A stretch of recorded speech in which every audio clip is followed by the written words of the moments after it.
为什么女生结婚后叫他们聊男人就聊老公呢？这样子就不会那么多麻烦吗？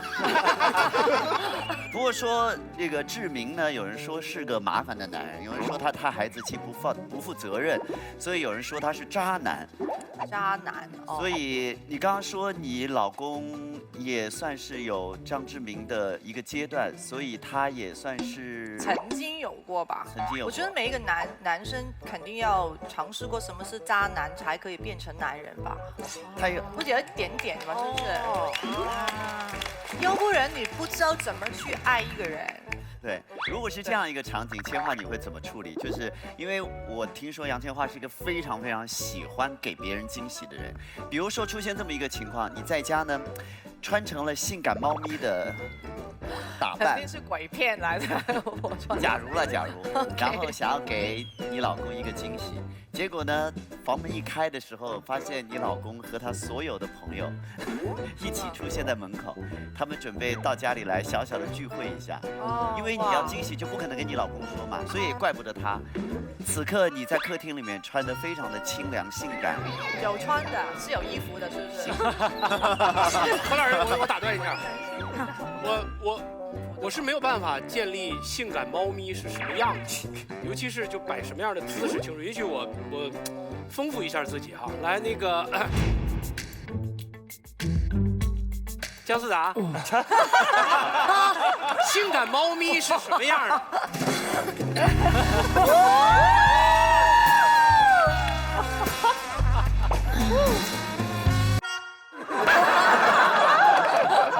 颜如晶呢？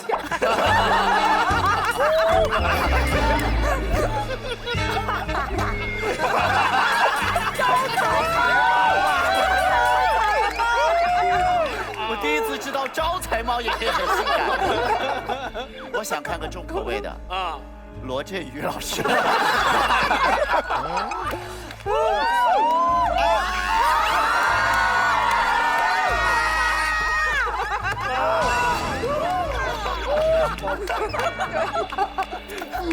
我跟你，罗老师特别实在，他是这样比一下就可以，他是真的从这儿。久久挥之不去。对，对，你要不喊停的话，我会舔左手。咸不咸？以后收到罗振宇寄来的卡片啊，每一封信他的邮票都是。反正就是这样一些性感猫咪的样子，可能比如说头上戴了一个毛茸茸的尾巴，然后呢，耳朵真的是被这个完全摧毁了。头上戴个毛茸茸的耳朵，然后呢，可能穿的稍微清凉一点，后面有个尾巴，就是非常可爱的样子。这时候打开门，你老公和他的一票朋友在门口，杨小姐你要怎么办？我觉得是应该将他们所有东西连在一起做一个。那很忙哎，那很忙哎，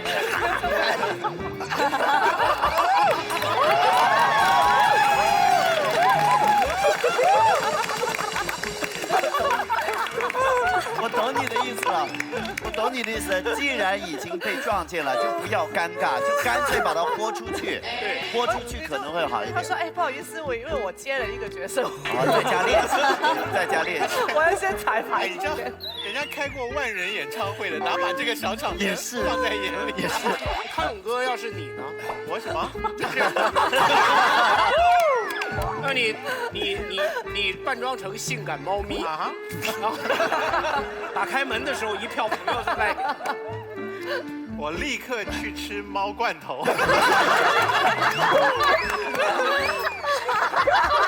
其实换一个角度来讲，打开门的那一瞬间，目睹了这一切的吃瓜群众也是很惊讶的。就是如果看到，对比如说女主人在里面做这种，对，那马老师如果换个角色，你是看到女主人在里面做这件事情，你要怎么办？你是谁？我们假装不认识。这个时候不是应该掏出来搞事情吗？赶快掏出小米六手机，拍下来。哎，马老师，哎，出这新的小米六，小米六，你桌上还是那个大的那个吧？对。哎，给你摸一下我这手感。哎，这话摸谁的手感？摸谁的？小米6的手感。你的手机的手感。你们两个不要在我面前，我还活着呢。对不起啊，我不好意思，我让马老师摸之前，应该先让你摸的。不是这个意思。真的手感非常好，真的啊！罗老师，你要不要舔一下？舔吗？好的，我们再一次感谢掏出来搞事情的拍照黑科技小米手机独家冠名我们的奇葩说。同时要谢谢我们奶后吐真言，我们不添加的纯真酸牛奶来联合赞助播出，谢谢。好了，依然是我们的星星争夺战，我们来看看今天的辩题是什么，来，请看。我是白森，今天我像往常一样无聊的在家玩手机，忽然看到了燕公子发的一条微博 ，What？ 这不就是我现在真实的困扰吗？刚刚喜欢上一个我心中美若天仙的满分女孩，她好像对我也经常明送秋波呢。可是我通过我们星球的最新科技看到了10年后在我身边的今生挚爱居然不是她，什么？这怎么可能？究竟发生了什么？既然不是她，那我现在还要不要和她继续走下去呢？当然要啊，真爱至上啊！明明互相喜欢，为什么还要用分开来互相折磨？也许残酷的命运在未来拆散了你们，但一段感情重要的不就是不求天长地久，只求曾经拥有吗？错，一路走来都是错，赶快给我收手！既然已经知道命运的走向，干嘛还要做这种无谓的抗争？都老大不小的人了，一辈子有几个10年能给你糟践？你是打算替别人养对象吗？多可笑啊！真是可笑的人类，赶快放弃吧！所以正在追一个很喜欢的人，他似乎对我也有意思，但通过时间机器发现10年后跟我在一起的不是他，我是该追还是放弃呢？大家第一个想法都是追，但仔细一想，觉得自己很不是人。你看他们仔细一想，决定不做人了。他们如果现在是14季了，我们看10年前，大家都会有什么感想？第14季，我的妈！对，我觉得艾丽可以坚持一下，等大家都走了，她成为最老的奇葩的时候，可能就会拿之王。对，有办法圆她的梦。第14季的时候，我一回想，我就想啊，当年第4季我拿奇葩之王的时候，对面2个直男，还有一个没谈过恋爱的颜如晶，我们3个怎么都把他们拿下，好不好？好。如果要输的话，真的就是观众的问题。好，正在追的一个很喜欢的人，他似乎对我也很有意思，但是通过时光机器呢，我们发现10年之后跟我在一起的并不是他，到底是追还是放弃？正方是追，反方是放弃。我们先来请现场的我们的100位观众来说出你们此刻的意见。如果觉得要追的话，按红色的按键，那是正方的意思；如果觉得要放弃的话，按蓝色的按键，这样清楚哈。来，各位，请选择。星星争夺战。本赛段每场比赛结束后，获胜队得奖金，导师和嘉宾从获胜队选出一位表现更可爱的奇葩，送上加1分的荣耀黄星星；从落败队选出一位表现不够可爱的奇葩，送上减1分的羞羞黑猩猩。赛段结束后，星星积分榜排名前4位的奇葩和导师商议选出的另外4位奇葩进入决赛赛段。我这也能卖出去的咸鱼 APP。以及玩的不够大，别喝美年达的美年达果味汽水的大力支持。3、2、1。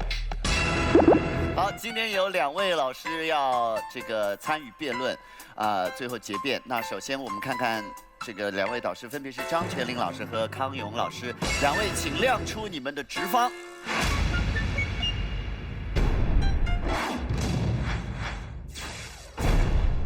罗老师跟马老师，你们自己本身是想做到哪方去呢？我反正这辈子谁也没追上过，所以我无所谓。你可以先定。我这一辈子一直被人追，我也没。那你就把钱还给人家，追债呀！他们要利息。利索一点，2位。啊，对，好，那个追。好，那我不追。好，千华，你相信时间机器这种事情吗？如果换做你的话，你是追还是放弃？肯定追，对，一定追。这么确定？对，我觉得不要浪费嘛，浪费时间，浪费时间。对，说得好，那你10年以后你才遇到那个人，你说不定你跟你说是将来最后一个，不是那个现在你喜欢的。是，但不代表你知道什么时候才遇到。啊哈。那你需要去彩排，你需要去经历，你需要去感受。那最后遇到那个真的是真正的那个人，你才会好好去过日子啦。所以那个前半段的时间就是要我们去学习。所以你是个邦邦硬的正方，绝对追，对不对？对，绝对追。好，叫邦邦硬的。让软绵绵的反方说一下。我觉得康永哥今天就是软绵绵的反方。我觉得你其实以我对你的了解，我今天是邦邦硬的反方。我觉得以我对你的了解，你是那种会去追的人呢。我跟你讲，我邦邦硬的不追，你知道为什么吗？为什么呢？我不管1年、10年，将来到底是谁，老子就是不追人。邦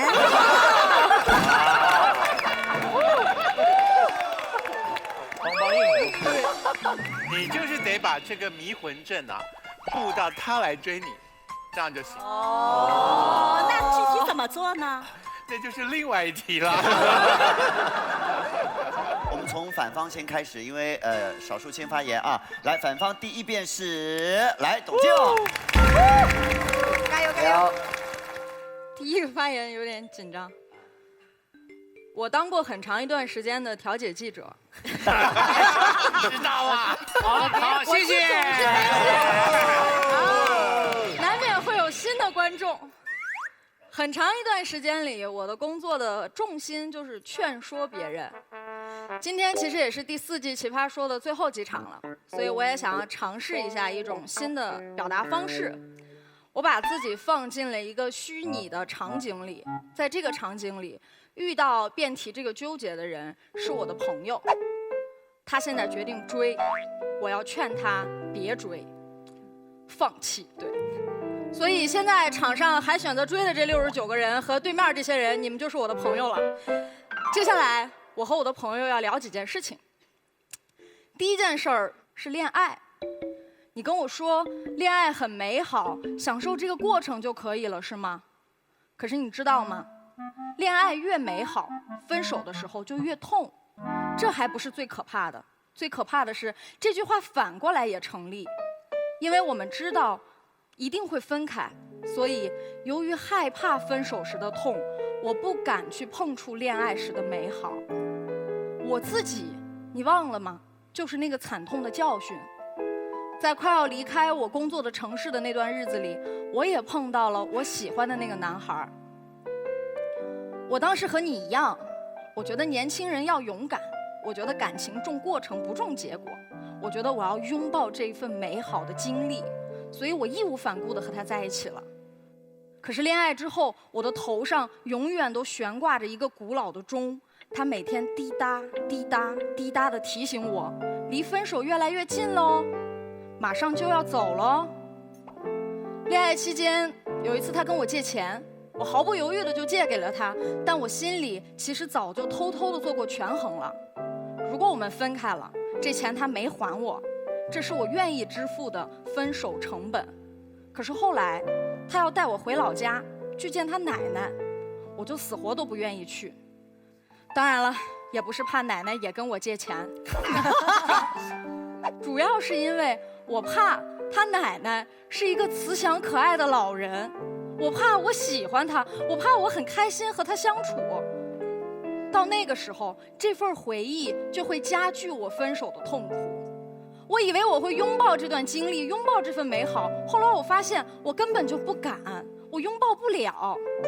一段知道一定会分开的恋情里，充满了这样怯懦和懦弱的瞬间。你知道你们一定会分开，你怎么享受这个恋爱的过程啊？你很勇敢，你不怕痛，你觉得人生贵在尝试。这事儿也怪我，以前吧，我也是这么鼓励你的。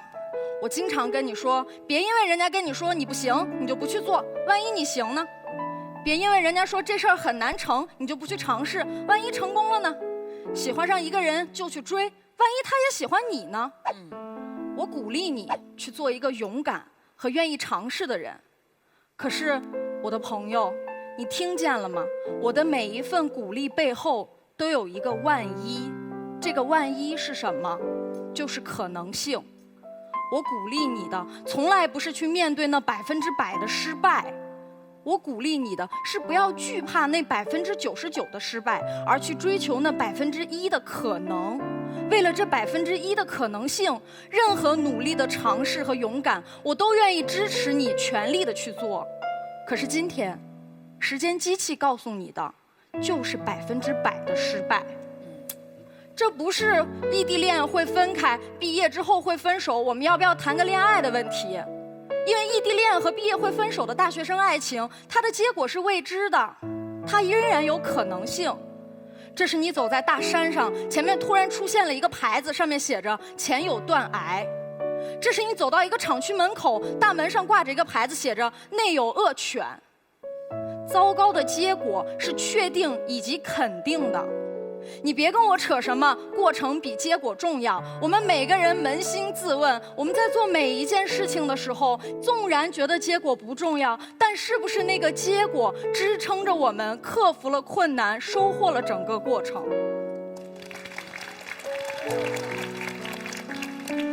最后，咱们来谈一谈我提供给你的这个选项：放弃。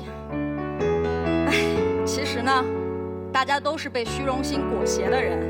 放弃说出来就不好听，显得我特怂，我也这么觉得。可是我们要不要被这种所谓的坚持的美好裹挟，而为了坚持去坚持呢？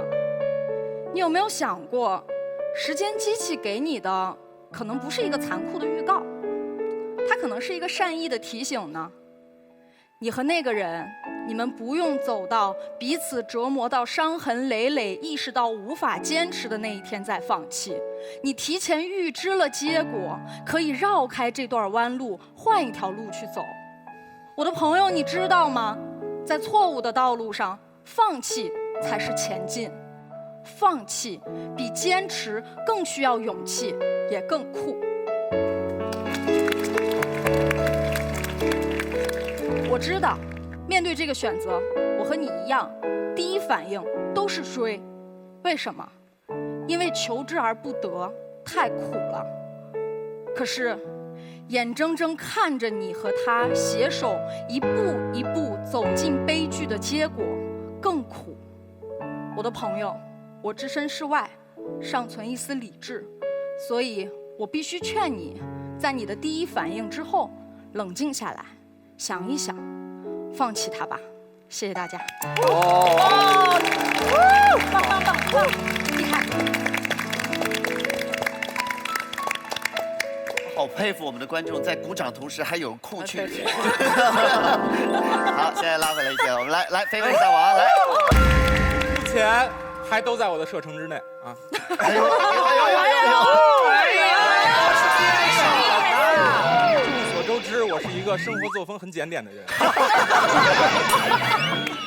我平均每一段恋爱大概是3到4年。如果我知道同时吗？如果我知道10年后有一个人我能跟他在一起，那我这10年怎么办？我就搁家干等。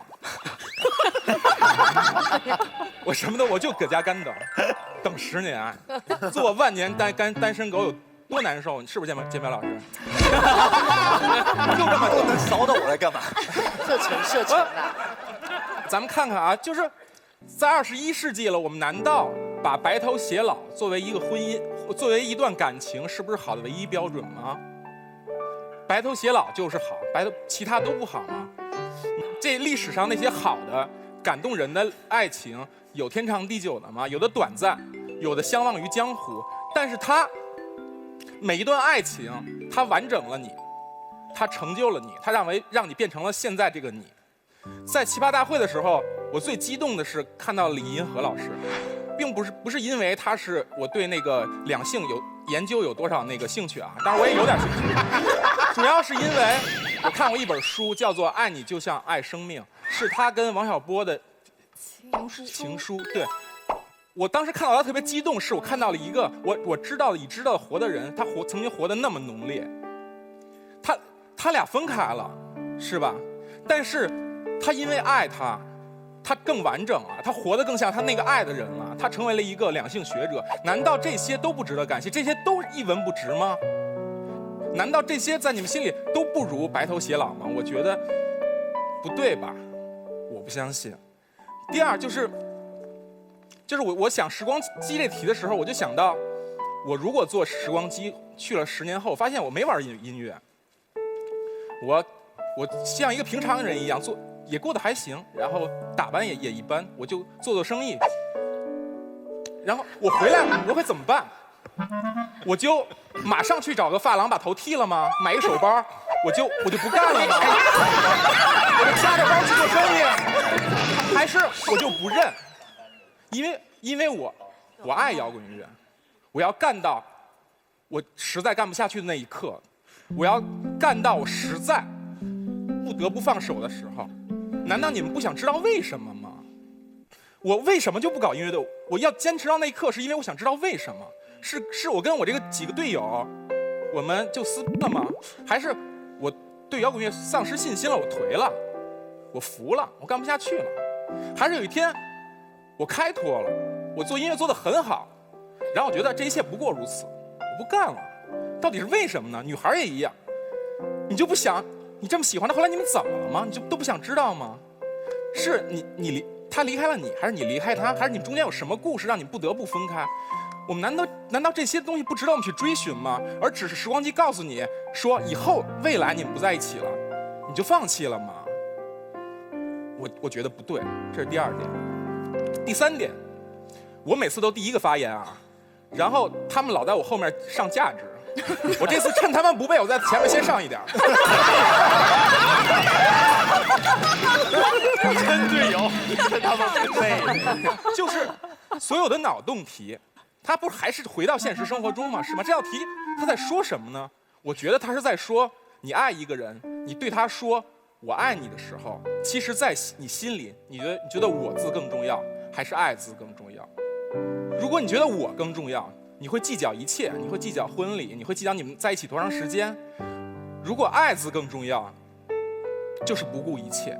所以我给大家描述一个场景嘛，就是10年对于我们很长，你就追他吧，你追他，你跟他在一起好，你们手拉着手去世界各地，你们走了很多地方，你们一起养了一条狗，养了几年狗死了，你俩很难过，就像自己的孩子没了一样。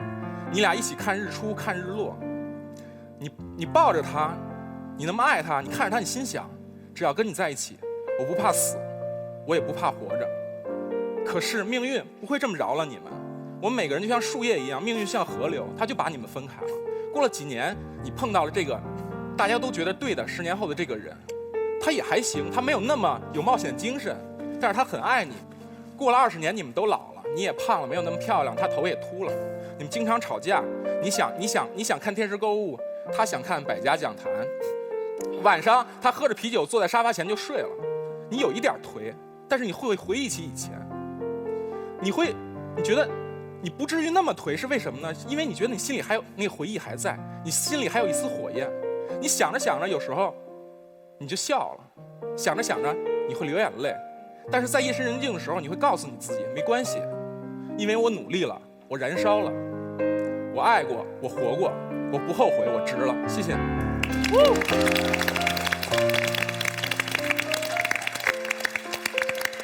价值都拔那么高了，后面的人怎么办呢？都在射程之内，没关系。好，现在我们继续来到反方，现在目前双方又拉成了71比29，我们反方第2辩是秋晨，来，大家加油！哎呀，如果大家觉得这道题目只谈自己的想法，只谈自己的感受的话，你会非常容易的把它类比成爱情是更在乎天长地久还是曾经拥有，然后大家都会毫无疑问的选择曾经拥有，因为这个年代相信天长地久的人不多了，是这样，没错，我也承认。但是如果我们想想这道题目里的另外2个人，一个是你现在打算追的人，另外一个是10年后你会和他在一起的人，你就会发现这道题目远没有刚才所说的那么简单，你会有非常非常多的问题，你没有办法去解决。我尝试举1、2个。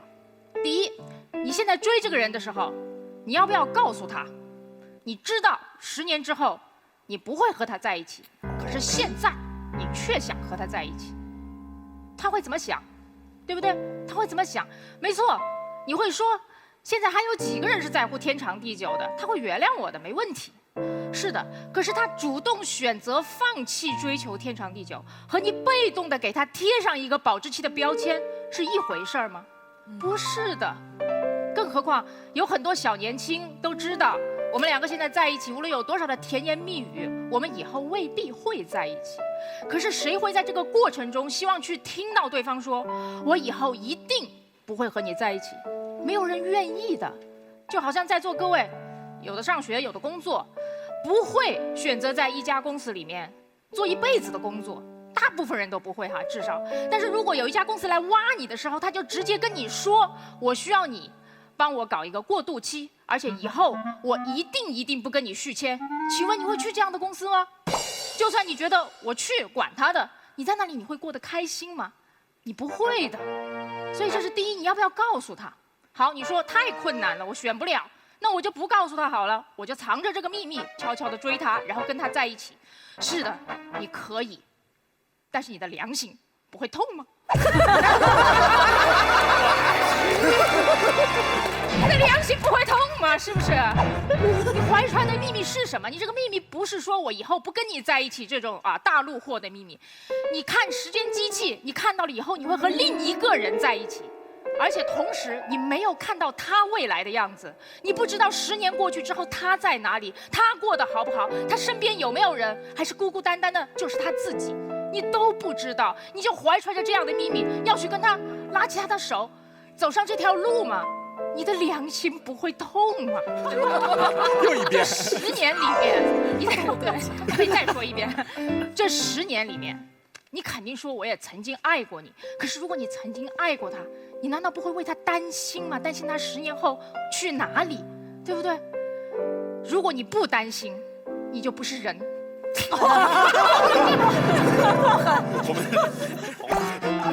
如果你担心，你过的就不是人过的日子。是。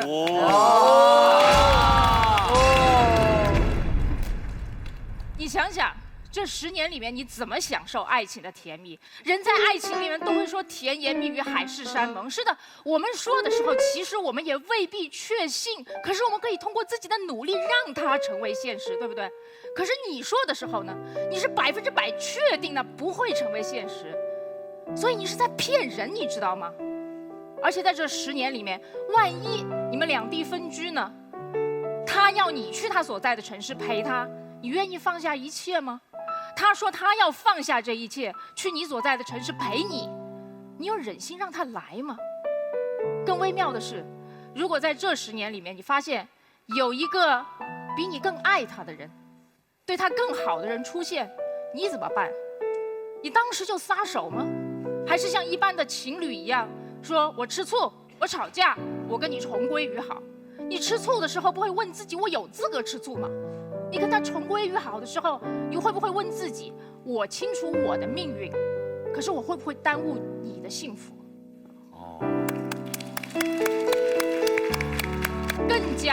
更加难堪的是，在这10年的过程里，你要不要保持忠诚？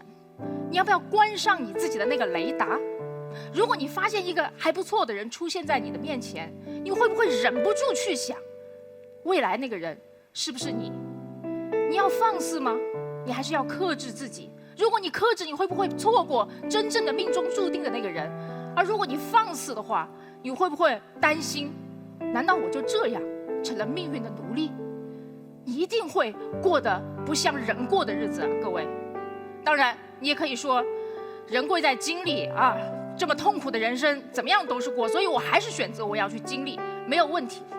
那你可以再问自己一个问题：10年之后，你跟下一个人在一起的时候，你要不要告诉他10年前这发生的这一切？你要不要告诉他，是的，我10年前就知道我会和你在一起，但是这10年我没有来找你，而且我还去追了别人。光听着就觉得很渣，对不对？听着就觉得很渣，对不对？当然你可能会说没有啦，现在的伴侣啊，他不会建议你以前有几段情史的。是的，他不会建议。有一个非常重要的前提，就是你们都不知道命运的安排。对不对？你们都不知道命运的安排，所以你才可以坦诚地跟你的现任去袒露你过去的一切，去畅想你们的未来，是因为你知道过去已经没有办法改变了，而未来你们不能真正的预知，是因为你们都是在时间的洪流里面随波逐流的两个无辜又无知的人，你们被时间裹挟，你们被命运驱赶，然后你们在无知之幕之前相聚，拉起手去面对那个未知的未来。这是一般的人为什么会珍惜他们的相遇？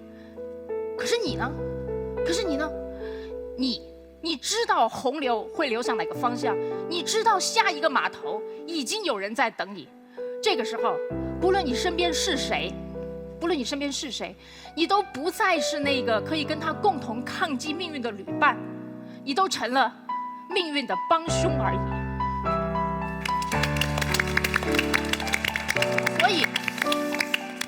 所以你知道你成了什么人吗？你抢走了上一个人的10年，因为你追了他，就排除了他被别人追到的可能性，而且你还贬低了你后来那一任的10年，因为他被蒙在鼓里，就过了这么10年，到最后等来了你这么个东西。所以不要再跟我说什么人生重在曾经拥有，你不能享受这个曾经拥有，你知道吗？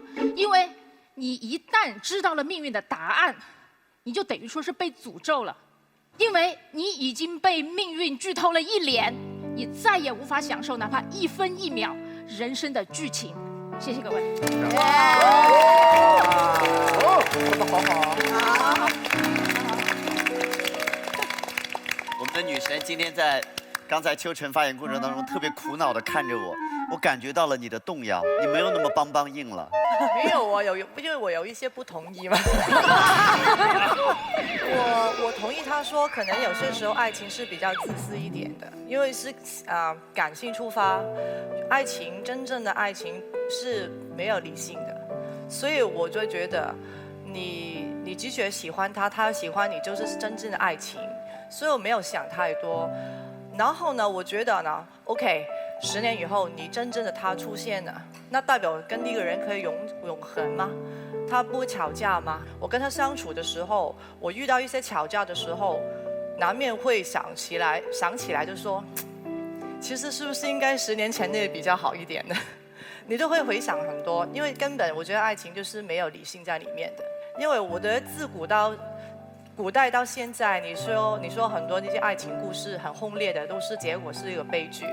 所以，但是悲剧怎么走过来，怎么可以了解爱情？我觉得都是一种没有遗憾的经历。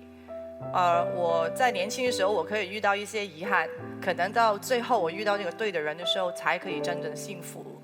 所以我是这样子理解的。议长大人，这个女神给了我们这么多的线索，不聊一下。不会太失礼吗？我已经克制不住了，来吧，开始。刚才在过程当中讲到了那么多珍贵的记忆，是吧？他说，我应该没有听错吧？蒋大人，他说，结婚之后难免也会想起10年前那个男人的好，是吧？这样。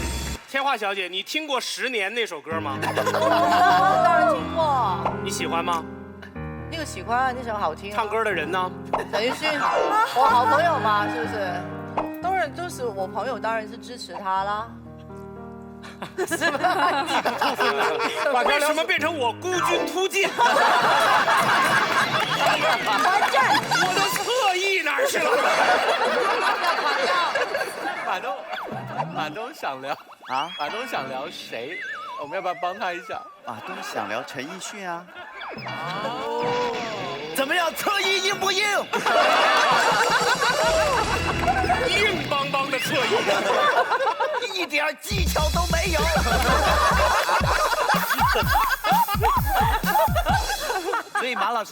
你是听说过有人说过那个千嬅和陈奕迅好过是吗？你是听说过这个说法吗？我没说过。啊，你没说过。主力特高。何老师，何老师，你这么说是什么意思啊？我是听康永哥说的。我就没见过你们两个这么窝囊的。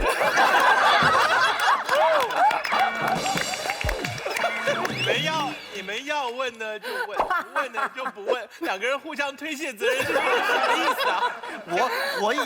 我已经把那个人当事人的名字都喊出来，我觉得我很有种了。我替你们两个料理。千嬅小姐，那个是技术吗？现在没有技术，现在就直接来了。所以你跟陈奕迅在一起多久呢？作为朋友啊，到出道到现在了。作为情侣。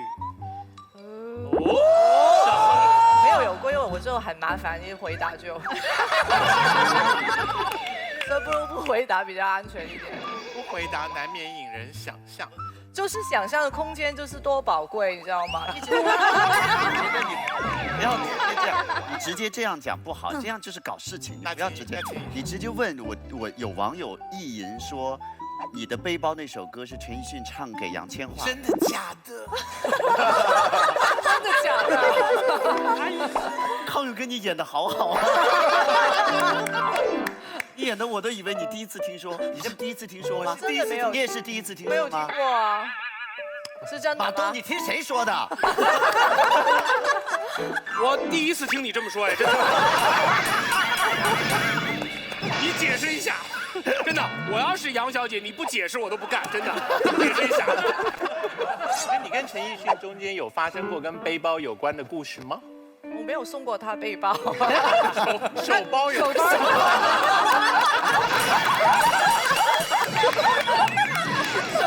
他应该很多 sponsor 了吧？不用买的，我觉得千嬅，你可以用刚才我教你的新的这个词来说，你们这样说这个。量身不会痛吗？刚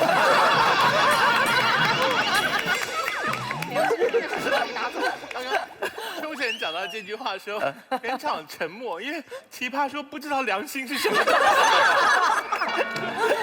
好，我们拉回辩论，我们刚才就是聊了一下背包的事，不是，聊了一些辩论的事情，好不好？那现在正方的二辩是我们艾丽，欢迎艾丽。说实话，我一开始看到这个题目啊，并不觉得它是一个特别感伤的爱情题。也就是虽然说你们俩彼此喜欢，10年以后你坐了时光机去看不在一起，那也不代表你们分手了，对吧？也可能是他死了，对不对？这有什么好乐观的？完全可以啊，完全也可能是我死了。哎，你这样说，你的良心不会痛吗？不痛，我们想到所有可能性嘛，对吧？所有可能都存在，有可能他真的是你人生最后一个伴侣，你难道还不追吗？当然了，假设啊，真的是你们在10年之内分手了，这一件事情难道不值得做吗？我自己觉得，任何有意义的事情，做过总比错过好。不管结局如何，做过总比错过好。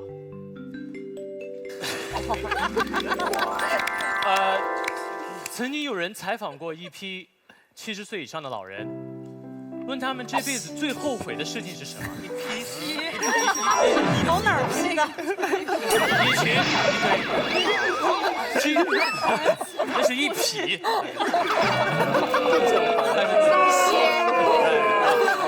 一些好吗？好，一些老人问了他们这辈子最后悔的事情是什么，几乎没有一个人后悔这辈子曾经做了什么，但几乎所有人都会后悔这辈子有机会但是却没有尝试的事情。原因很简单，做过的事情即使很傻很蠢，时间久了都会变为谈资，一笑而过。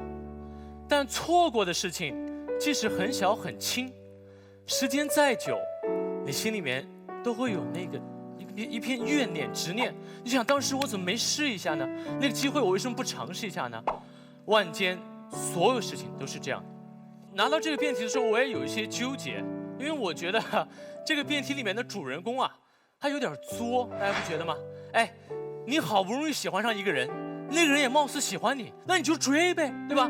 你还非要整个时光机去10年以后看一下。好，你们俩不在一起，那怎么办？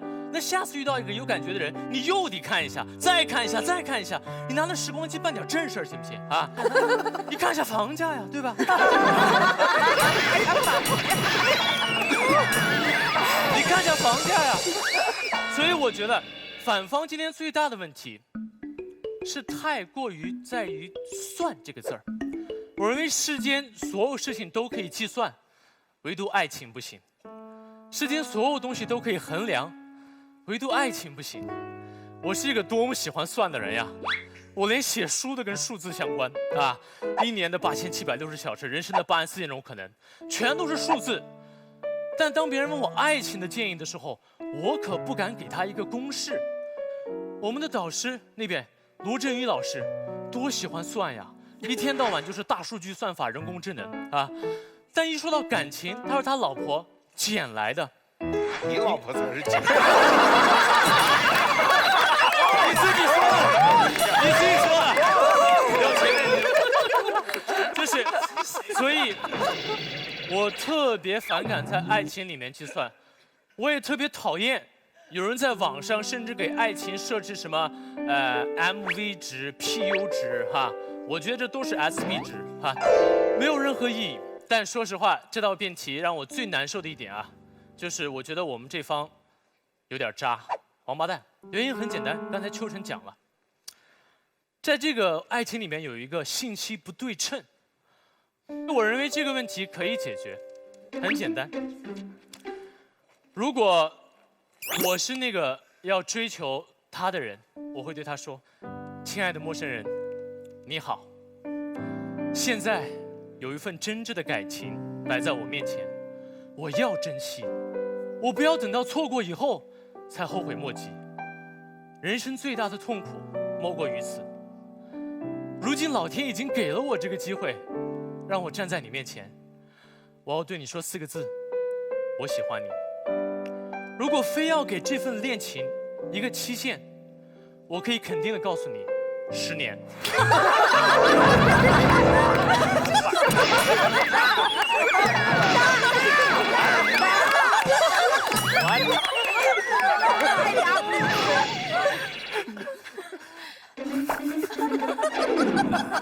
我不知道，10年又1天的那个早上，我为什么没有跟你在一起？可能是我傻了，可能是我疯了，也可能是我死了。但是今天，我谦卑地站在你面前，只恳求你给我一个机会，让我牵着你的手，走过这10年。你可以现在就拒绝我，但我还是要主动追你。我希望你给我个机会，说不定不经意间，我们就可以改变那个未来。谢谢。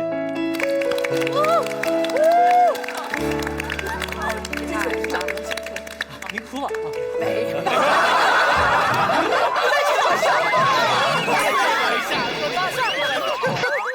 笑哭了，那也行。没有，艾丽啊，其实本来事情是往好的方面发展的。刚才千华小声的跟我说，哇，他真的很厉害，他这一招真的很厉害，他好会追女生哦，这招真的很棒。结果你哭了吗？真的有点累，我千华小。艾丽，我跟你讲啊，何炅刚刚哭了。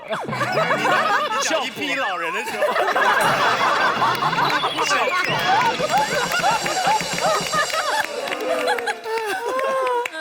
那个基本上现场何炅就是一个标准，如果他没有哭，别人不可能。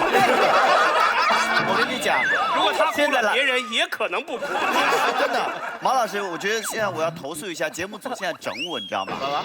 现在我特别想让观众来看一下我脚底有多少纸，一包一包的，我是有多想哭。来，你要纸吗？你有被投诉？你要纸吗？我刚才想问你，为什么那么多纸巾？因为我泪点低啊。但是刚才说实话，刚才，我觉得其实艾丽很需要我们的支持。我本来。我本来应该给你的，没给到。笑点太诡异了。是，也许过了很多年之后，我对着你这批老人，可能可以给。好，到我们反方3辩来，我们笑笑。男人啊，男人。来，我们先看一下刚才臧鸿飞老师说了些什么。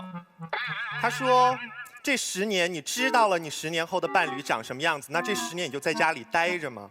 你就当万年单身狗吗？你这不是浪费时间吗？臧老师，你浪费的是我的时间，你是拿我在打发时间。臧鸿飞说他听摇滚，我看你是听林宥嘉吧。让我爱你，然后把我抛弃。你只要出发，不要目的，你够牛逼呀你！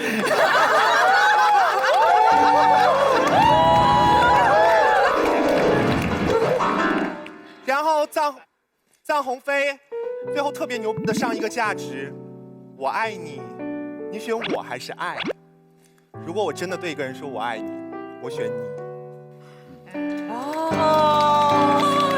好 sweet。又到下一个男生，一张口就暴露了自己禽兽的本性，做过好过错过。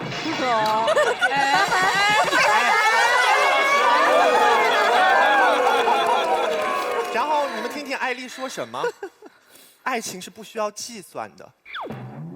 你像个霸道总裁一样的让我爱上你，结果你说走就走，你也是够霸道的。爱情为什么没有计算？是因为你一直都知道我不是陪你走下去的那个人，不然你应该会细心的算好我们在一起的每一步，不是吗？所以艾丽，你刚才灌那么多鸡汤，最后给我来一句我们一起努力，说不好我们可以改变未来。你没有看过《择天记》吗？没有。你不知道逆天改命，天打雷劈。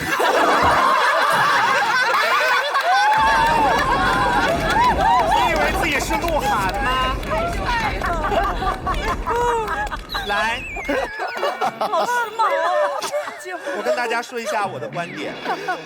每一次我们辩论，我们都会在整个的辩题里面找一个关键词。今天我找的关键词是追。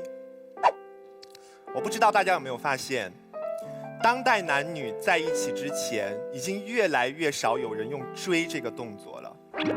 我们现在比较擅长的是暧昧。我不知道大家发生了什么问题，大家总是有勇气说分手，但是总是没有勇气说我们在一起吧。我不知道是不是因为大家觉得先说分手那个人是赢家，先说在一起那个人我就输了。但是今天我们的辩题是追，追意味着什么？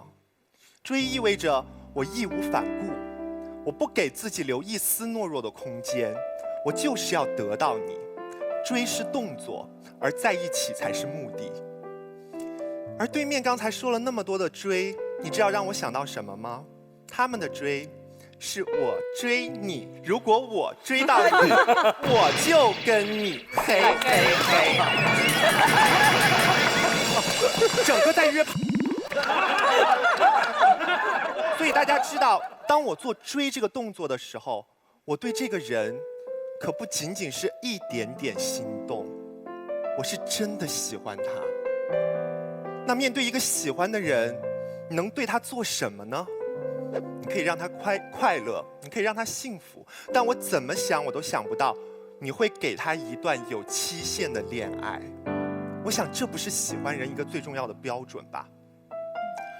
刚才大家说了那么多，都是说我是要追还是放弃。那我试着扮演另外一个角色，我试着去想象一下我自己是那个被追的人，因为我在这方面比较有经验。拿菲菲是大王举例，他非常认真地追求我，然后我俩在一起了，3、4年过后，我觉得时间差不多了，身边的朋友也在问我，说你跟菲菲什么时候结婚啊？我问菲菲，菲菲说：“亲爱的，我们是注定不会在一起的，因为我知道我命中注定有另外一个人。这个时候，已经跟他在一起3、4年的我应该怎么处理？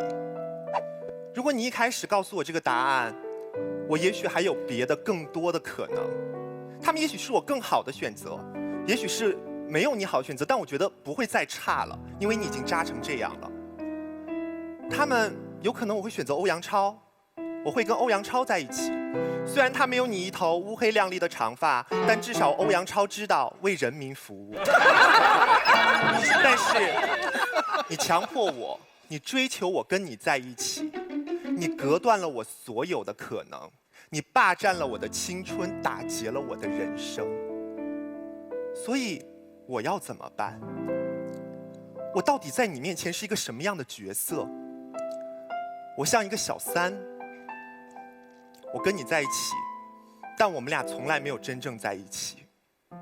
我像一个备胎，我跟你在一起所有的时光，仅仅是为了填补你等待他的这段空白。我还不如你的朋友，至少你的朋友知道天亮说分手，但你却永远不告诉我，什么时候才是梦该醒的时候。所以今天我们听到时光机，我们觉得这是一道脑洞题，其实不是。这件事其实非常真实的发生在我们每一个人的身上。我们在恋爱关系当中，可能都扮演过那个对别人来说只是玩玩或者看不到未来的角色。在一起3、4年了，但他丝毫没有要跟你结婚的迹象。他朋友圈很少会发你的照片，就算有的话也是合照。你想去见他的朋友，他说不要，我怕你会无聊。你说带他见你的朋友，他说不要，我会无聊。你想去拜访他的爸妈，他说今天我要开会。你希望他来拜访你的爸妈，他说明天我要出差。所以当发生这种事情的时候，我们一直会问自己，我们俩之间到底出现了什么问题？到最后我们必须承认那个最残忍，我们也不得不接受的事实，就是他没有那么喜欢我。所以今天这个选择摆在我们的面前，我们曾经都是那个到头来被伤透心的笨蛋，但今天我们有一个选择，我们可以做一次赢家，就是我们如果要追，而且这个人看情况一定是追得到的，我们如果要追，我们是要做一个明明看得见未来却不跟他坦白的混蛋，而去制造更多像我们这样到头来只能伤心的笨蛋吗？我觉得我们可以做得更好，谢谢。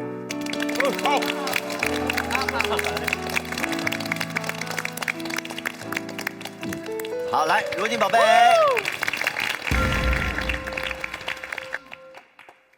我刚才非常的用心在听潇潇说的话，但没听明白。我是真的没听明白他最后说了什么东西。他感觉就用了很多花花草草的语言堆砌了一下，然后跟我说，他为什么要放弃呢？这爱情题对我来说太难了。你看，听不明白。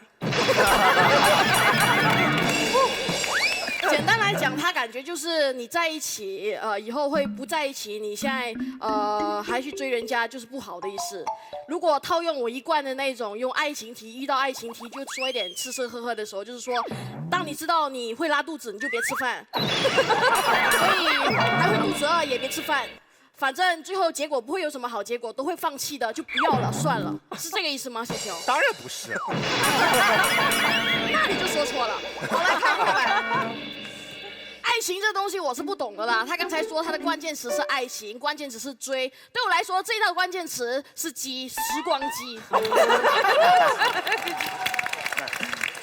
我尽量在时光机里面看看我们可以谈什么。当我深入了解这个时光机的时候，我发现很多东西是细思极恐的。我用了成语哦，细思极恐。你们知道为什么吗？这东西这个点啊非常绕，你们跟我想一遍啊。为什么我到最后不跟他在一起？很简单，因为我看见绕的，我要自己看一遍。因为由于我做了时光机，看到不是我。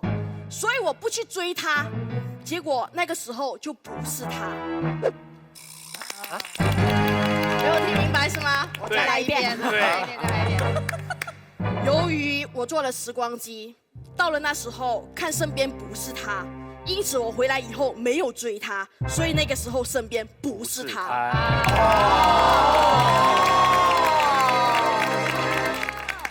这就是时光机给你下的陷阱。时光机在给你下陷阱的时候，它展现给你的是已经包括时光机本身已经出现过的，就是你做时光机的时候，你已经变成在你看时光机的时候看到自己做过时光机，绕不绕，晕不晕？这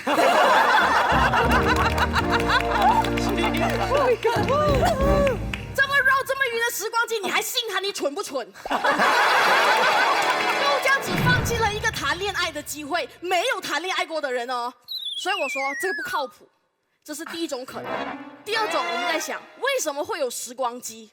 为什么会有人想要发明时光机？我们预知未来是为了什么的？对我来说，发明时光机，小叮当已经告诉我真理了。发明时光机就是为了改变未来的。大雄的子孙把时光机送给他，是为了让他避免这个悲惨的人生。但是对方呢，很听话，没有看过这么听话的人。时光机跟你说不要追他，他就不追；时光机说你喜欢的是张三，他就去喜欢张三。有这么听话的人吗？对方。这是时光机给你下的第二个陷阱。时光机教你的是要逃避现在吗？不对，你去算命算出，哎呀，你等下会这个命不好啊，你说是吗？好吧，我认命。有人这样子的吗？所有算命的人算出来都是为了改变自己的命运，所以这个时光机哪怕剧透了，告诉你你的结局是不好的，他要你做的是什么？是避免这个结局，而不是逃避现在的生活。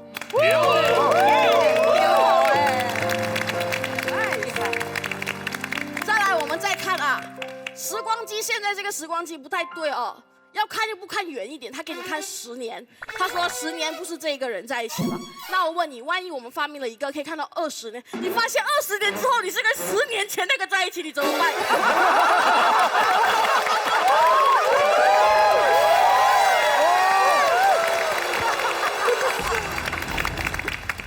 你那时候就说完蛋了，晕不晕？看。我不知道那个时光机是不是真的是对的，我也不知道这个时光机有没有玩我，但我知道其实我们每一个人都已经知道我们人生的大结局了，我们不需要时光机，没有时光机出现过，这东西真是脑洞来的。但是你不知道你人生的大结局吗？建彪，你人生的大结局，我算一下，50年会死，他50年后一定会死。马老师。长生不老30，跟你屁啊！这一批老人不能活得再长一点吗？说一点吗？30的时候都快100了，还不算老。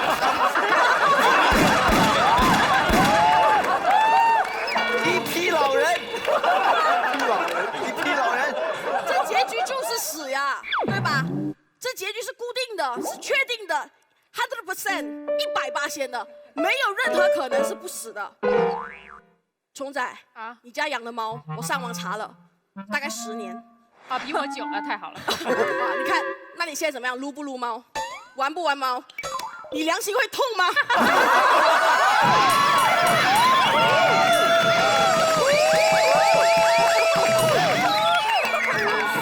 耽误了他投胎。下一只猫等着来呢。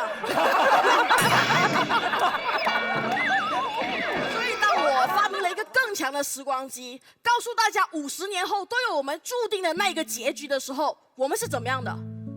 没有怎么样啊，没有像对方讲的这么悲惨，也没有像你们讲的那种会很痛。我们该吃饭吃饭，该干嘛干嘛，该看剧看剧，该上奇葩说上奇葩说，该说话说话。我们人本来就已经是知道大结局的人，但是我们一样走了过来，为什么？我也不知道，反正就是这样。我们有这个能力，忘记那些注定的大结局，做我们该做的事情。这个题目，它只是让我们把时间缩小了，看成了10年后的东西，让我们误以为我们没有能力去忘记那些可能会有的不好的结局，但实际上我们是有的。那这道题的意义在哪里呢？马老师。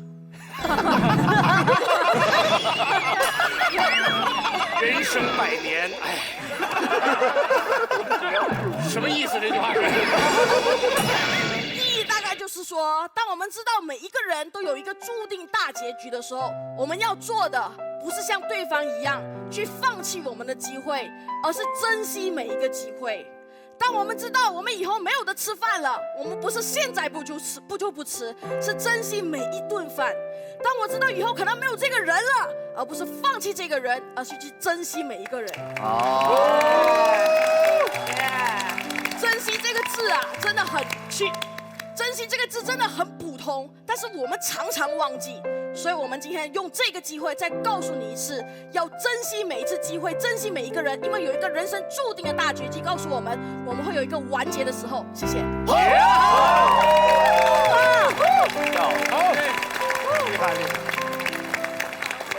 好了，那现在轮到我们2排的朋友，来，罗老师，你至少就老婆是捡来这件事儿解释一下吧。我说说，我曾经看过一个关于性欲的定义。你每天看的好像都是这个，就是追求，很严肃的。性欲的定义是这样，就追求双方皮肤表面积最大的接触。表面积，皮肤表面积最大的面积的接触。其实从性欲或者是爱情本质都一样，就是要深度结合。有人解释爱情是这样，就恨不得要死在对方身上。当然，你也可以解释得特别文艺，把你打碎，把我打碎，重新和在一起结合。这是爱情的最根本的定义。所以从如今刚才讲的那个，真有那个时光机，我们人之所以知道要珍惜每一个眼前人，每一个时光，是我们知道有那个结局，一定会死，所以我们才会珍惜。所以我们不会浪费时间，我们一定要做有意义的事儿，我们一定要对自己的人生有所交代。所以这正是我们劝说他放弃的理由。我们这方3个人，我特别乐意给他们做个注脚。他们害怕的并不是结果本身，而是预知了那个结果，倒转回今天，在我们的心态上种下的这个因。此刻我已经不是那个纯然爱着对方的那个人，此刻我已经变成一个3心2意、心怀鬼胎，我已经无法纯然的投入这段感情，无法让我和对方纯然的结合。所以我就简短表达这个观点，我方畏惧的是这个起心动念，而不是那个结果。你们射偏了。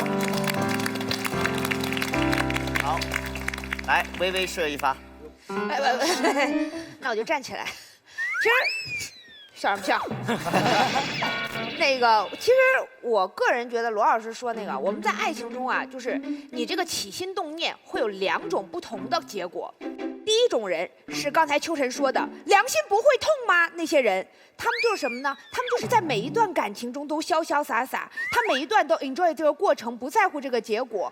这种可能你们眼中的人渣，他们的良心真的不会痛，所以他们看了时光机之后，还是快快乐乐的想：天哪，我这辈子至少有2个女朋友了。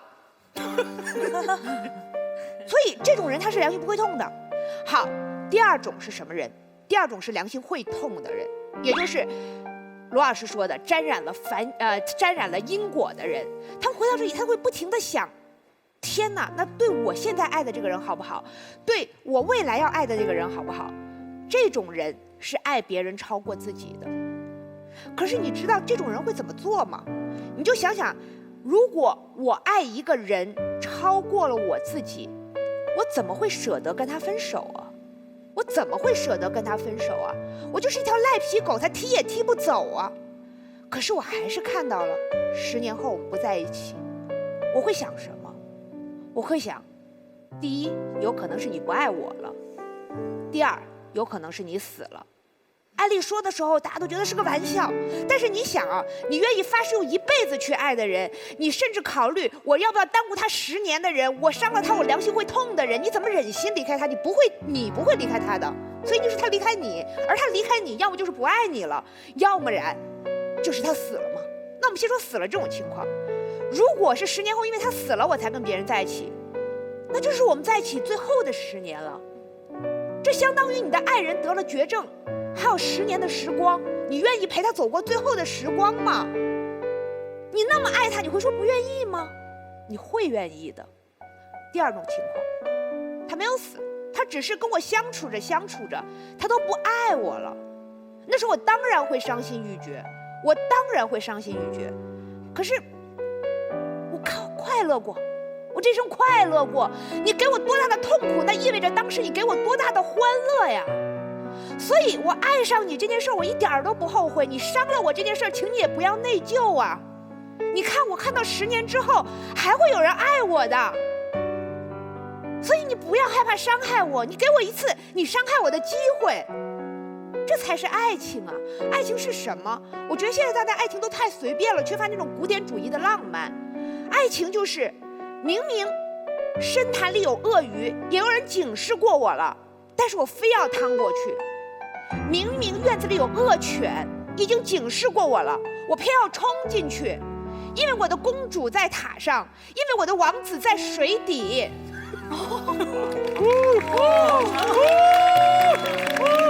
这有什么的？这个公主，这个王子被我救下来了，我们有过快乐的时光，然后你告诉我说他继位的那一天王妃不是我，那又怎么样？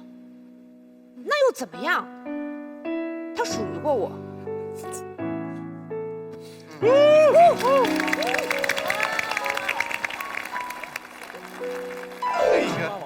是一个海王子的故事，青蛙王子的故事。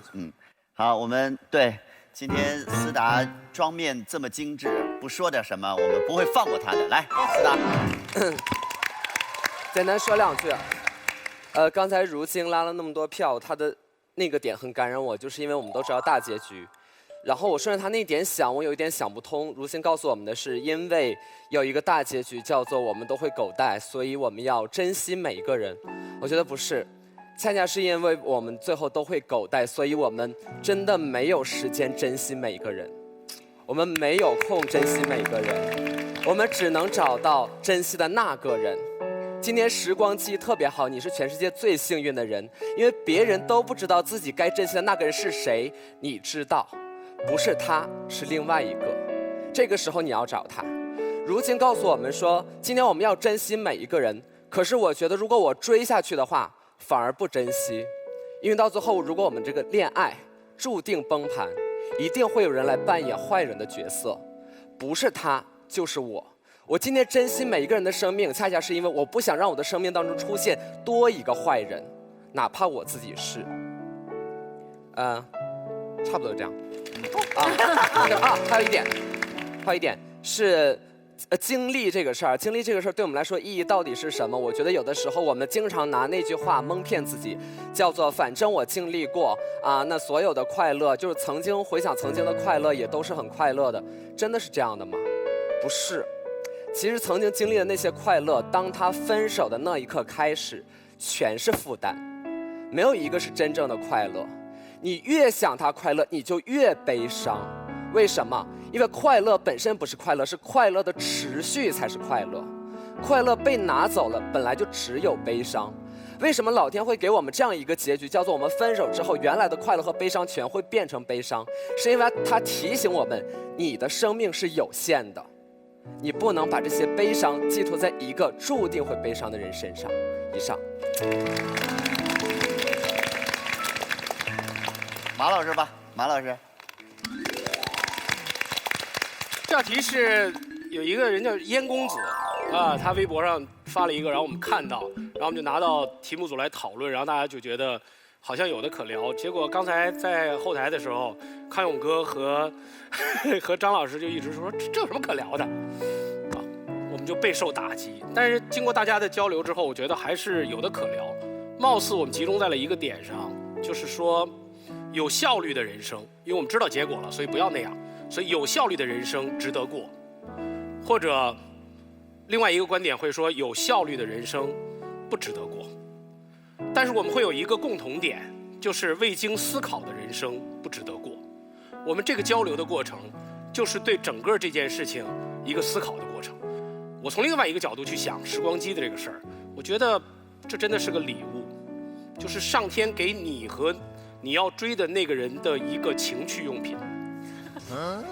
他给你们的生活带来了很多情趣，他给了你一个机会，去跟你的要追的那个人说，如果我们俩只有10年，而10年后我们又注定不能在一起，我们应该今天怎么面对你动心我也动心的这个爱情的瞬间？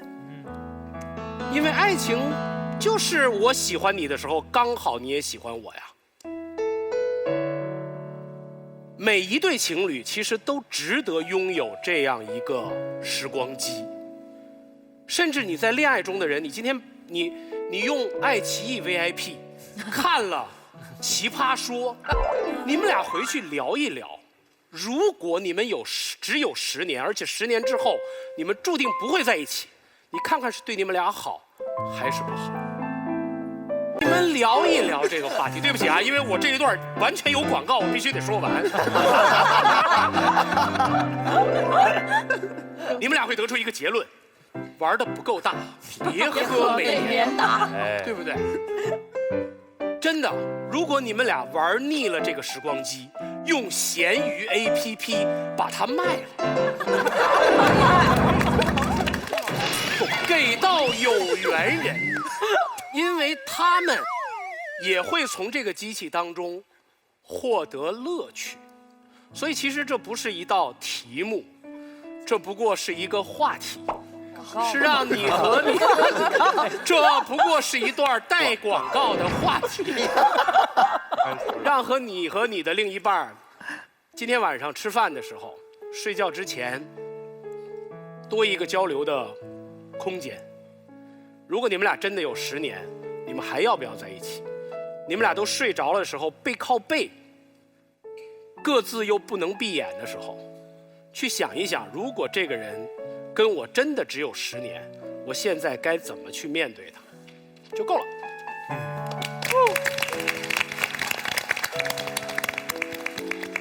咱们好像都应该说下期再见了。好，我们导师来结辩，先是正方的全玲老师。终于在第2排站起来以后，干干净净的都被说完了。全玲老师，刚才那边还有6个举牌的，我假装没看到。其实我是一个科幻小说爱好者，所以我看到这道题的时候呢，我默默在纸上写下了时光机使用指南。时光机是有用的规则的，比如说通电，未必用电哦。哦。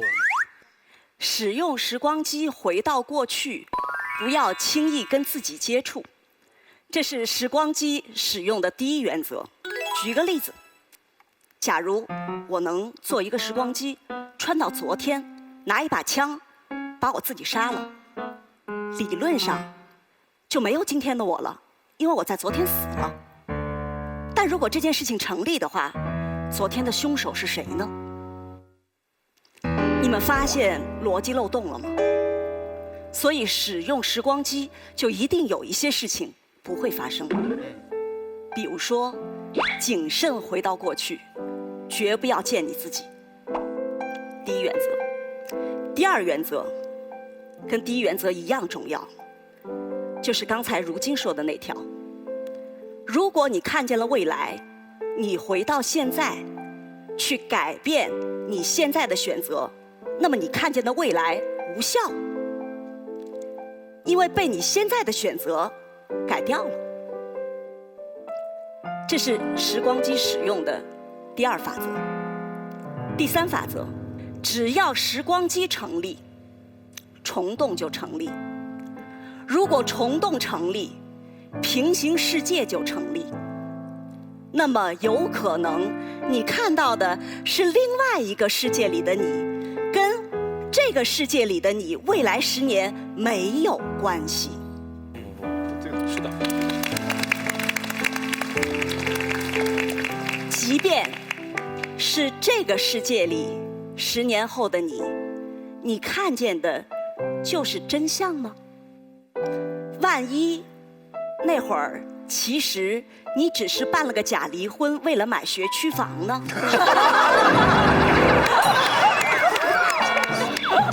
为什么不可能呢？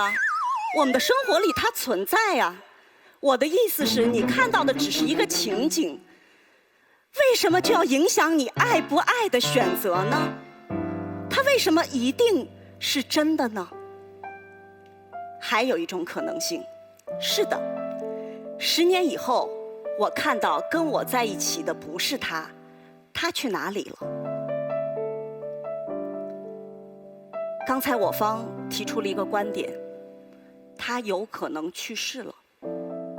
别忘了这道题一开始怎么说的，我喜欢他，他对我好像也有点意思。我们俩本来是有可能喜欢的，但是在那一个刹那，你改变了决定。对方很奇怪，你本来很热情啊，突然不理我了，为什么呢？他带着那个遗憾过了10年，也许那才是真正浪费了他的人生。如果你穿到了第11年，你突然发现他这么等了你10年，你们的心不会痛吗？真的不会痛吗？恋爱是2个人的事情，如果你改变了你的态度，为什么对方不会感应到呢？好，我们听起来在完整的说科幻逻辑，所有的科幻逻辑都来自真实生活，它在真实生活里全都是有映射的。我们再来看它的真实映射是什么？真实世界里的时光机在恋爱上，通常是那个所谓知道人情世故的过来人。有一个人会对你说，不要理那个人，这小子不会成的，相信我，你跟他不会幸福的。这个就是时光机。祝英台就听了，然后就变2只蝴蝶了。这是那个时光机告诉你10年以后你跟他不会幸福的，不该是那个人。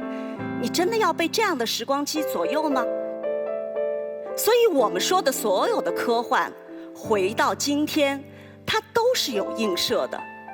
我们真正要警惕的是这样的一种情况。刚才潇潇说的特别好，你不该浪费我的时间。菲菲，你说追我，你不该浪费我的时间。好，我给你举一个真实的例子。我有一个朋友，他们全家男性成员都会出现在成年以后的心脏猝死。他父亲这样，他叔叔这样，他也这样。他的生命终止在了42岁。他提前不知道吗？他知道。那不是如今说的那个我们所有人都预料的人都得死的大结局。他真的是那个穿过10年之后，知道自己也许会跟叔叔一样，会跟父亲一样的人。他有权去追一个女孩吗？那个女孩有权知道他们家可能会有这样的遗传史，那个女孩有权拒绝，但是那个女孩没有权利说你追求别人你就在浪费别人的时间，没有。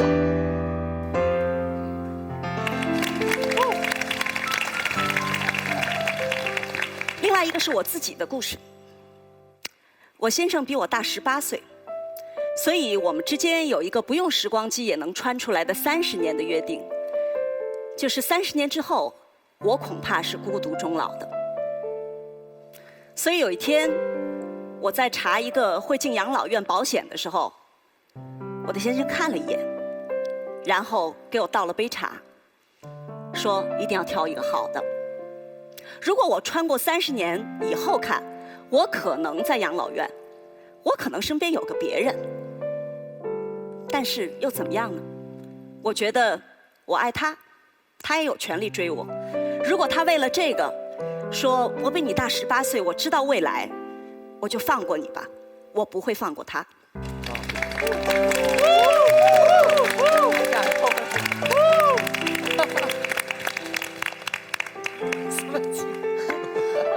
啊，这回是真哭。艾丽，这叫真哭了。哇，好感人，好感人，真的好感人。的问题。不过好像现在的科技，就是人的生命就是慢慢的可以越来。马老师你也别害怕，听。刚才对，因为刚才如今宝贝也只许了马老师30年，到康永哥这边了。如果那个叫做别人把话说完了，他怎么还能说那么多啊？我认为，我们今天面对这个题目是一个晚年离婚的题目，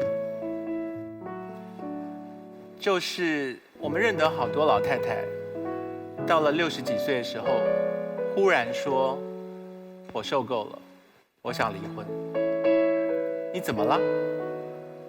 他终于挨过了把家庭照顾好，把孩子拉拔大，他忍这个错的先生，忍了几十年。当时的社会风气也不允许老太太毅然决然的就说离婚，他有社会的压力，所以他忍到60、70岁，终于没有家庭责任在身上了。他说我要离婚，他的老伴一头雾水，就是你怎么不早离呢？你怎么拖到60几岁才要说要离婚？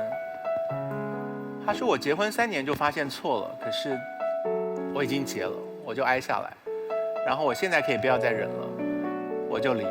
你要是问我可不可以早一点离，我如果可以的话，我能够多早离，我就多早离。这是这个老太太的心声。为什么提到老太太离婚，就是因为《奇葩说》是一个年轻人看的节目，所以我们很容易忽略，我们老以为恋爱这件事情是全世界只有年轻人在做的事情，我们老是忘记了任何年龄的人，他们都感觉寂寞，都需要感情来肯定自己存在的意义。所以如果你把它落实到不是科幻小说，而是一个老太太在回顾自己的人生的过程的处境的话，我觉得你比较能够认同这个题目在讲什么。就是我们的题目说的是我很喜欢他，而他似乎也有那么点意思。这事情没有到铁达尼号，就是没有到海誓山盟生离死别，这事情远不到所谓的悬崖勒马，没到悬崖，这事情刚萌芽而已。所以刚萌芽，你们就造这个孽，就是这到底是什么意思啊？就你们抱的是什么心，就要死命站着这个茅坑，然后不拉屎，一站就站10年。我在想，对方辩友所说的立场让我听起来很困惑，就是你们对于恋爱抱持的是能够谈多短就谈多短的恋爱吗？有人这么追别人说，我好想跟你在一起哦，然后我们下个月就别在一起了。没有，就是我好希望跟你在一起嘛。所以这是前提，就是我们要在一起，然后如果不能在一起，我们就不要浪费彼此的时间，因为如今宝贝所说的很重要，就是人生最后无非一死而已。在面对这个死亡的大空虚之下，我们在人生的过程当中做的每件事，都求它有个结果，这是我们为什么活的原因。我们做的每件事情，什么稳定交往、结婚生子、白头偕老，就是为了对抗这个大空虚而来的人性本能，就是我们要事情有结果。所以你不可以再拿这个人生的大空虚来跟我们讲说，所以一切都算了吧，反正吃完就拉了，何必吃呢？就不是这件事情啊。我的态度就是，我觉得如果你要有个结果，你要稳定交往，你要把时间投资在一个值得的人身上。人的心力是有限的，我们不能够任性的说，我就把这10年花在你身上，然后就过去了。你知道10年有多吓人吗？尤其是谈恋爱的10年，可不是你从0岁长到10岁那10年，也不是你从70岁变成80岁那10年。谈恋爱那10年，往往就是你人生最棒的10年。25岁到35岁，对于在座的每个女生来讲，你能够接受有人跟你说，你25岁跟35岁跟我在一起，我们燃烧吧。然后呢，你最精彩的10年会化为什么？灰烬，就是你还不给他一耳光，说你去死吧，就是我燃烧我最棒的10年，然后你赏我一堆灰烬啊，这是什么意思？就我又不是浴火凤凰能够重生，所以这10年不是开玩笑的10年，这10年是几乎我们最后到了老年，已经无法再拥有力量的人生的时候，我们赖以为生的那回忆的来源。王尔德说，回忆很可怕，快乐的回忆使人痛苦，不快乐的回忆使人更痛苦。我有的朋友是在台北市到一个景点哭1次的，他的回忆太美好了，每个景点他们都去过，最后去每个景点他都想到那个痛苦的没谈成的恋爱。我约朋友吃饭常常很为难，因为每个餐厅他们都去过，最后简直没有餐厅可以去，就我不想要跟你吃顿便饭，然后你就哭了，就是这很可怕。可是回忆就是这么恐怖，所以你希望你后来去的那个人是你们进那家餐厅，你们会回想说，哎，20岁我们第一次来的时候，我们好笨呢，我们点了2个德国猪脚，结果因为我们看不懂德文，你们会有这些回忆，而不是你一进去就想到说，天哪，曾经跟我一起吃德国猪脚的那个人后来怎么伤害了我。所以我觉得10年很珍贵。如果今天不是讲10年，我们讲的是1个月，我觉得也就算了，没有关系。可是10年很珍贵，所以我们应该好好的在乎这10年。然后我刚刚讲的老年离婚的意思就是，你要想到他回想起他的人生，跟一个错的人度过有多痛，他追不回来了。而我觉得我们今天这个辩题讲的就是，你喜欢他，他也对你似乎有点意思，后来却没有在一起。我的答案是什么？我的答案是，这是一个错的人。就相爱容易相处难嘛，相爱何等容易啊！就是你喜欢我，我喜欢你。马东刚刚讲的，你喜欢我，我喜欢你，这就叫做爱情？个屁！就是你喜欢我，我喜欢你，然后我们得相处得下去，这才叫爱情。所以你喜欢我，我喜欢你，这还不容易吗？我上街喜欢的人可多了，喜欢我的人也多了，我整天谈恋爱啊，所以为什么我们那么认真的在考虑相处的冷酷考验？因为它好困难嘛。能够相爱很容易，可是无法相处，就叫做错的人。错的是人，错的是时间，错的是地点，都会错。所以这个时光机告诉我们，就是这是一段错的姻缘，而你们硬要把它抹白，成为一个浪漫的爱情，然后浪费了我的精华的10年，害我最后回忆起来处处都是泪，这我觉得很残忍。所以我的立场，我觉得时光机提醒了我们珍惜人生，因为有限，所以要珍惜有限的岁月。10年，这10年是累积我们人生最棒的回忆，是我们老年的时候要靠着它度过人生最后阶段的回忆的来源。所以请不要浪费时光机的善意，而任性的把这10年燃烧为灰烬。谢谢。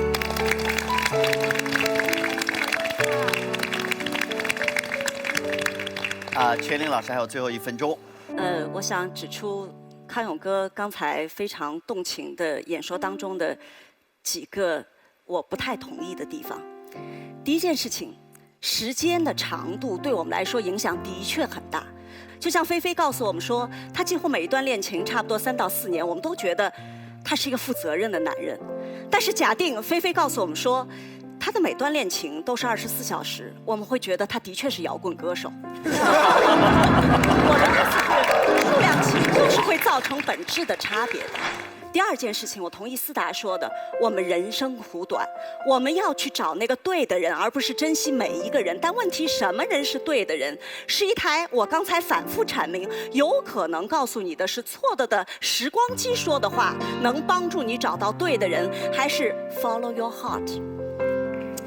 10年，人生最美好的10年，像康永哥说的那样，我们要珍惜的10年 ，follow your heart， 不要 follow 一个机器。好，接下来交给我们现场的观众。这个时候呢，我们请大家好好想想，今天到底是哪一边的辩论更加打动你的心？到底是要追，还是要放弃？哪一边说得更精彩？请做出你们最后的选择。来，请投票。3、2、1。好，我们来听听看我们今天的女神千桦。夫人很感性，是不是？突然发现，因为刚刚老师说他的婚姻的那个真的很感动。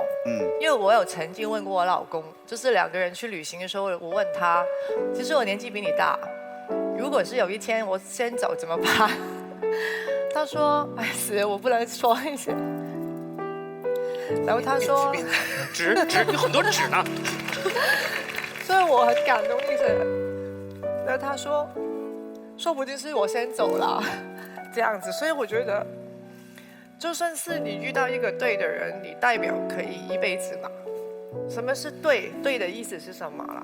所以我觉得，就是我们应该就是跟着自己的感觉去生活、生存，才有意义。不是那个机器去主导我们的命运。就算最后结果不对啦，都是我们自己去负责，也没有遗憾。所以那个人生应该是这样的。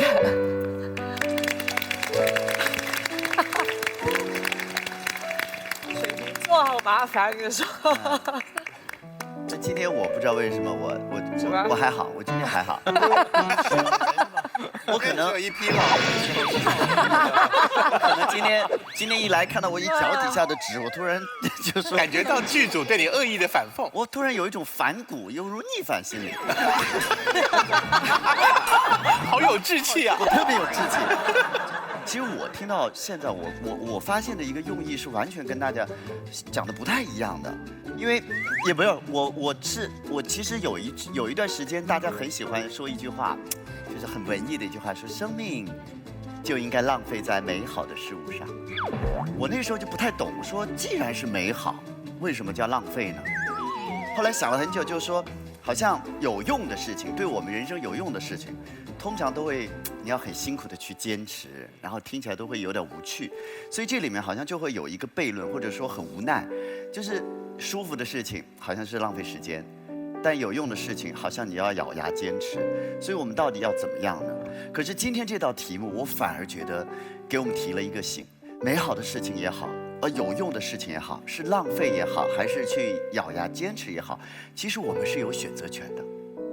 我今天突然发现是有选择权的，就是我其实可以决定放弃，还是决定去追。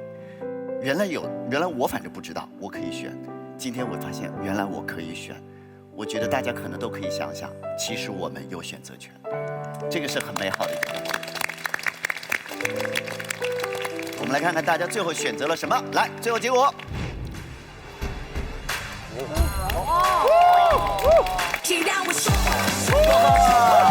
票。哎，恭喜正方获得了由纯真3年来为我们提供的10万奖学金。好。没错，这个不容易，因为他们一开始的比分就很高，所以要在这上面再争取。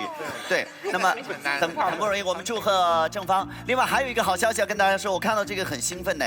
各位亲爱的朋友们，下一季奇葩大会的选角已经启动了。你不一定很会辩论，只要你想表达、敢表达，你就可以通过我们屏幕下方的方式来报名。You can, you be. 好的，请3位辛苦你们。首先呢，在正方的3位辩手当中选出一个你们觉得表现更为可爱的，我们要送出今天的我们的这个黄星星，请亮题板。好，祝贺！祝贺如今，来，我们请女神来颁发我们的黄星星，就在这，就在这里，好，可以，就在这里，好，来，祝贺如今。好，下面要为难一点了，为难一点了，要在反方我们的3位当中选择一位没有那么可爱的，没有那么可爱的，就是稍微今天发挥没有那么好的，写出他的名字，我们要送出一个可爱的黑猩猩。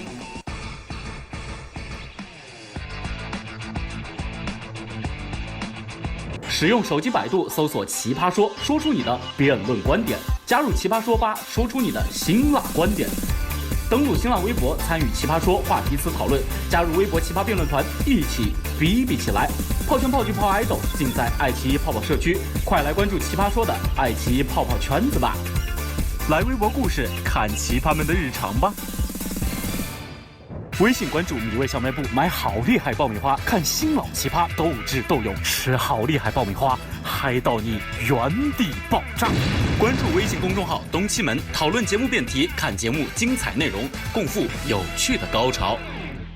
来，3位，请亮题板。好，全林老师和我们女神选了秋晨，然后康永哥选了自己。我们这是一个技术性选择，我相信我们想到一起去了，是因为不影响他加入下一轮的那个。我跟观众解释一下，就是因为，前几季的奇葩之王是不参与这一季的奇葩之王的比赛的。那我们的黑猩猩和黄猩猩是关乎于大家的积分，最后谁能够进入到决赛。那既然秋晨不参加，所以老师们实在在3个都无法割爱的情况下，就秋晨背锅了哈，谢谢你，不好意思，没问题，没问题，谢谢。在这里再一次感谢掏出了搞事情的拍照黑科技小米手机独家冠名播出我们的奇葩说，各位亲爱的朋友，我们下期再见喽，拜拜。